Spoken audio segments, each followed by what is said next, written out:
Você confere agora a entrevista de Cláudia Oliveira com o estudante de Economia Rafael Eduardo. Olá, vamos agora falar sobre economia. Esse assunto tão frequente que vem atingindo aí as classes mais pobres do país. Para isso, agora eu converso com o estudante de Economia Rafael Eduardo. Rafael, boa tarde, obrigado por estar conosco. Boa tarde, Cláudio. Eu que agradeço pelo convite. Muito bom estar aqui com vocês. Pois bem, Rafael, vou emendar já duas perguntas para você. Como funciona a taxa básica de juros no país? Qual a importância dessa taxa e mais, como está a economia atual aqui no Brasil? Então, a taxa básica de juros da economia, comumente chamada de taxa Selic, é uma ferramenta do Banco Central, uma ferramenta usada pelo governo para controlar a liquidez de moeda na economia. Então, se a gente tiver, por exemplo, um período econômico normal, natural, onde a economia está sendo contraída, o Banco Central ele pode diminuir a taxa básica de juros, a taxa Selic, para poder estimular essa economia, jogar a liquidez na economia e fazer com que haja um crescimento econômico. Da mesma forma, se a gente estiver em um processo econômico muito acelerado, um superaquecimento econômico, o Banco Central ele pode aumentar a taxa de juros, retirar a liquidez nessa economia e fazer com que os preços dessa economia abaixem e haja um desaquecimento da economia. Então ele é usado dessa forma, para você estimular uma economia ou você desestimular uma economia de acordo com as projeções econômicas do Banco Central. Sim, muito bem. Rafael, essa alta nos combustíveis, o que poderia ser feito para contê-la? Uma greve seria a solução? Não, eu acho que uma greve nunca é a solução. Eu acho que é a questão de você conversar com todos os setores da sociedade, avaliar as suas políticas macroeconômicas, as suas políticas fiscais, as suas políticas monetárias e encontrar uma forma de resolver essa solução com toda a sociedade. Então, hoje você vê uma alta dos combustíveis sendo refletidas aí para o consumidor, justamente e principalmente pela desvalorização do câmbio e pela a alta taxa do dólar, né, o que encarece muitos produtos, a inflação, a gasolina sobe e isso é refletido no preço final do consumidor, que vai elevar a inflação. Então a gente precisa conversar com todos os setores da sociedade para a gente poder encontrar uma forma de resolver essa situação. Falando sobre questão aí de nível nacional, seria a solução mudar o Bolsa Família agora, Rafael? A gente precisa rever o que já foi feito. Então, assim, ao invés de a gente criar um novo programa, a gente poderia melhorar o que já está feito aí e até uma forma o time está ganhando, mexe. Exatamente, até uma forma de você evitar, por exemplo, quebrar o teto de gastos, que agora seria um pouco perigoso, porque isso pode afastar o investidor estrangeiro do Brasil, que pode acarretar uma desvalorização ainda maior do nosso câmbio. Então, o governo ele precisa avaliar os seus gastos, identificar algumas brechas no orçamento do Estado para que ele consiga dar esse orçamento. O governo pode dar esse orçamento? Pode e deve, porque a gente teve uma contração de renda muito grande nesse último ano e a perspectiva de que ano que vem a renda das famílias mais pobres diminua ainda mais. Então, o governo ajudar em um determinado auxílio é muito importante. Porém, você tem que ajudar de acordo com o que o governo pode fazer. Quais são os espaços fiscais que esse governo tem para poder dar esse auxílio? Se ele ultrapassa esse teto da dívida, se ele ultrapassa o teto de gastos, pode ser um empecilho para o nosso desenvolvimento, nosso crescimento econômico para os próximos anos. Em linhas gerais, qual a projeção para o próximo ano, além aí dessa mudança do Bolsa Família? Então, infelizmente, as projeções para o próximo ano são um pouco negativas. Por quê? Esse ano a gente já está enfrentando um período de inflação muito alto e um período de contração econômica. Para poder desestimular a inflação e diminuir a inflação, o Banco Central está aumentando a taxa de juros. Porém, a consequência desse aumento de taxa de juros é uma contração da economia.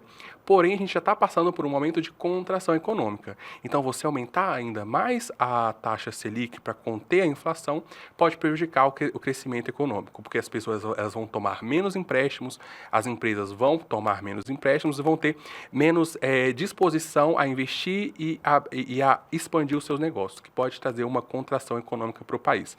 Além disso, essa grande desvalorização do nosso câmbio que pode prejudicar ainda mais a economia para o próximo ano. Então, as projeções elas são bem negativas. E também a gente conta com a questão fiscal do país, né? Se o país ele não tiver uma responsabilidade fiscal maior, isso também pode acarretar um descontrole inflacionário para o ano que vem e um descontrole econômico também para os próximos anos.